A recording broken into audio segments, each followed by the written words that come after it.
3. Mercantilist economic policies. Mercantilism, a dominant economic theory from the 16th to the 18th centuries, emphasized the importance of accumulating wealth. Through a favorable balance of trade, this system was characterized by government intervention in the economy, aiming to maximize exports while minimizing imports. Key components of mercantilist policies include the Navigation Acts, bullionism, and colonial trade practices. 3.1 Navigation Acts.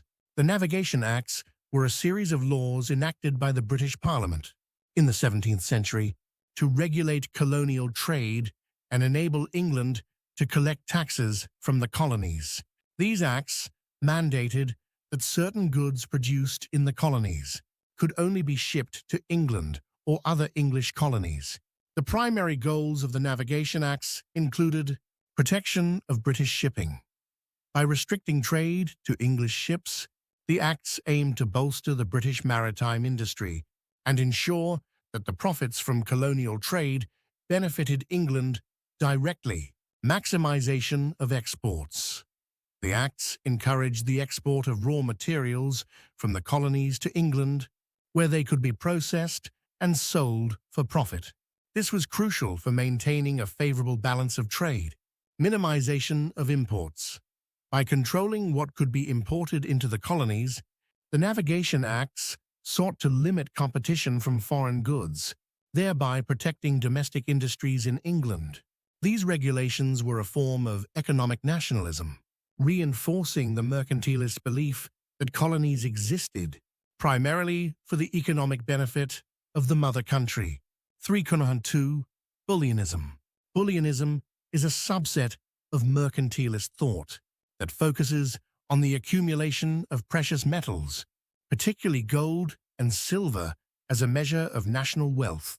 This theory posited that a nation's economic strength was directly related to its stock of bullion. Key aspects of bullionism include favorable balance of trade. Bullionists believed that to increase a nation's wealth, it was essential to export more than was imported, thus accumulating gold and silver from trade surpluses. Government regulation.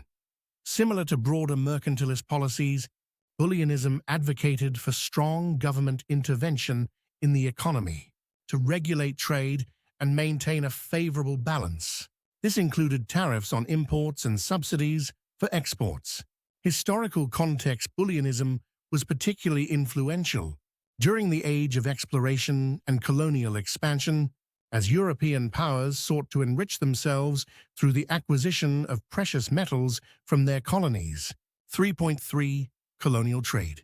Colonial trade was a fundamental aspect of mercantilist policies, as it allowed European powers to exploit the resources of their colonies, while ensuring that the economic benefits flowed back to the mother country. Key features of colonial trade include resource extraction. Colonies were often rich in natural resources, which were extracted and shipped back to Europe. This included agricultural products, raw materials, and precious metals. Trade monopolies. European powers established monopolies over trade routes and specific goods, ensuring that only their merchants could benefit from colonial resources. This was enforced through laws and military power. Triangular trade. This system involved the exchange of goods between Europe, Africa, and the Americas. European nations would send manufactured goods to Africa, where they were exchanged for enslaved people, who were then transported to the Americas to work on plantations. The raw materials produced in the Americas were then sent back to Europe, completing the cycle of trade that enriched the European powers at the expense of the colonies. In conclusion, mercantilist economic policies were characterized by a strong emphasis on government intervention to promote national wealth through trade regulation, the accumulation of precious metals, and the exploitation of colonial resources.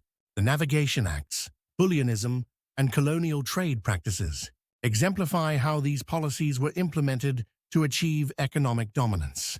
During the mercantilist era,